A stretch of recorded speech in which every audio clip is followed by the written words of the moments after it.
Namaskar my dear friends.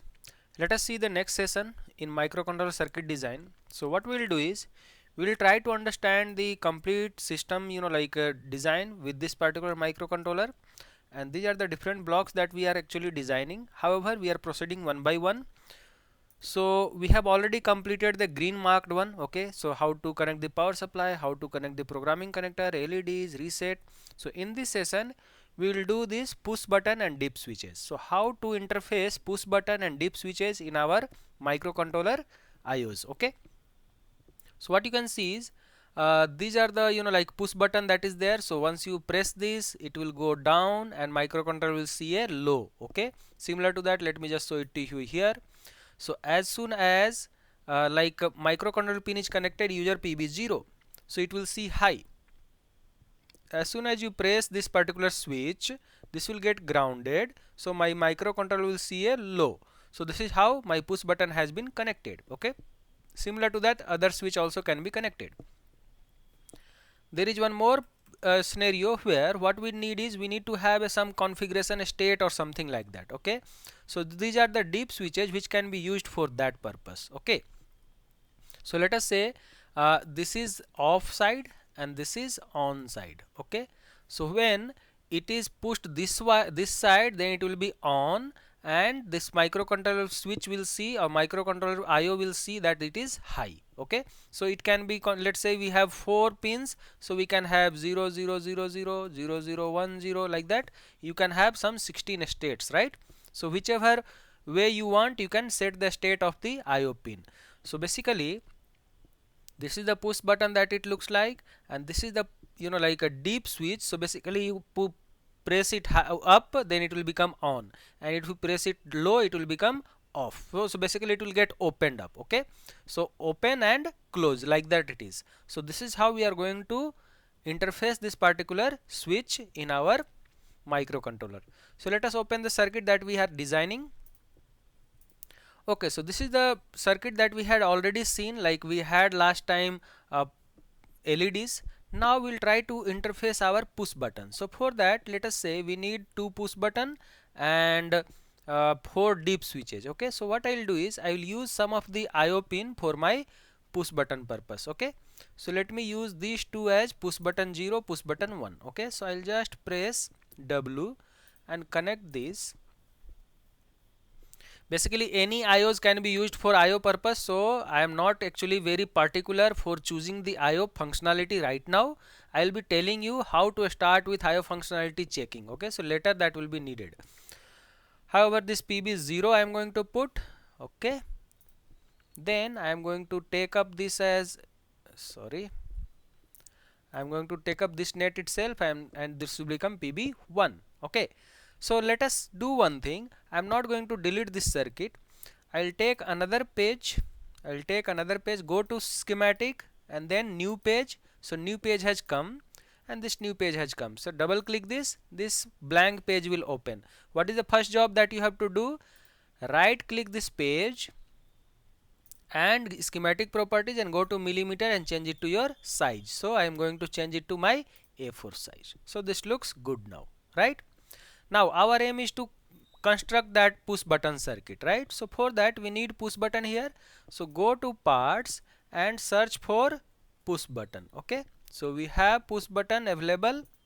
So let me just take that, or what you can do is we can use the same push button that we had used in our microcontroller circuit. So this same push button we can use. This was used for reset purpose. So I can see the properties.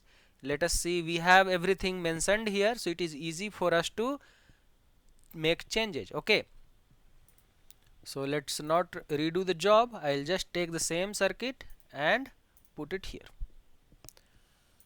Okay, so we have placed our push button. So we need 2 push buttons. I'll take 2 push button. Now what do we need? We need ground.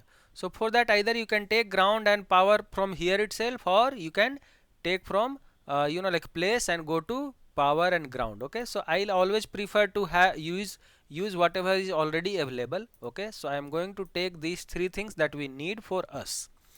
So resistor, ground and power symbol that we need. To make the circuit faster, you can use this method. Okay, now let us see. I need power supply, that is going to be 3v3. I need ground. Okay, so let us connect that. So the same resistor I can use it here as well, and let us put that. Okay, so this VCC power VDD power supply is going to get connected to my switch, and this will get grounded. Okay, similar to that, this will also get grounded, and this is going to connect to the power supply. If you want, you can give little more gap here. So this is how you make your circuit look better. Got it? Now what is the thing that we have to do? We have to send the sense to microcontroller IO. So basically this is the place where it will get connected to the microcontroller pin. So I'm going to put a net name here. If you want, you can put one more, like a line kind of thing, so it looks better, that you have a good understanding about it. And press PB, user PB0. So push button 0 is done. Similar to that, I'll just take the same thing and put it here. So user PB1. So this will get connected to user PB0, and this will get connected to user PB1 of my microcontroller that just now we did here. See? Understood? So this will take the signal and go there. So this is the complete circuit for our push buttons. Got it? Now let us say that we want to make a circuit little better. So cost will increase, but however that will be a better thing, right? So we always debouncing capacitor or something, because you may press the push button and it is not pressed properly sometimes, so debouncing happens. Okay, lot of like flickering happen. So for that basically we utilize capacitors. So what we will do is we will put a 0.1 microfarad capacitor there. So place capacitor across this. What I'll do is I'll rotate it. So press R to rotate that capacitor and place it like this. So I'm going to use this 0.1 microfarad capacitor across both the switches. Okay, good. So this is going to get connected to the ground, and one side will be power side and other side will be ground. So this will actually suppress the debouncing effect of the switch. Okay, so this is the complete circuit for my switch. Now let us connect my deep switches. So deep switches, for that we need 4 IOs. Okay, so I'll just search star deep switch. So let us see, deep switch is there. So we have deep switch 2, 4. So let us connect 2 pin deep switch. Okay, so I don't want to connect 4 pin. Let me just connect only 2 pins. Okay, now what do we need? We need to send this particular deep switch to deep switch state to my microcontroller, right? So for that what we will do is this is my open and this is my closed side. Okay, so what we can do, we can take this power supply, that is my VDD, then we can take up resistor which can act as my pull down resistor. Okay, pull down resistor, and this is my ground. That's all done. Now what we can do, we can connect this all VDD as like this. If you want, you can like keep some 10 ohm or something like that, but that is not needed right now. I'm just making a very simple circuit. Let us name these two lines net 1 and net 2. Let's say I'm going to tell this as deep switch 0. So user deep switch 0. Okay, and then user deep switch 1. So these two deep switch are there with us. Got it? Now let us make sure that we are going to connect it properly. So this will get connected here and this will get connected here. Okay, and this will get grounded. So what will happen when my deep switch state is towards 1 and 2, this will be open and actually my microcontroller will be pulled down. So basically the IO will be seeing low. Now whenever this is pressed this side, like it will go like upside, then what will happen? This will 3.3 volt will flow through that, and this is how my microcontroller will see high. So that's the reason I am saying that we can have, let's say, like a very small resistance so that it can limit the current. There should not be a spike or something. That's the reason we put generally a very little amount of resistance. Okay, anyway, this is done. So this is my deep switch connection. Now our aim is to connect a user deep switch 0 and user deep switch 1 to my microcontroller IOs. So microcontroller IOs, as you can see that we don't have like available much, so we'll use like one or two of them. So these two I'll try to use. So let us just connect here and change this as user deep switch 0. So this is done.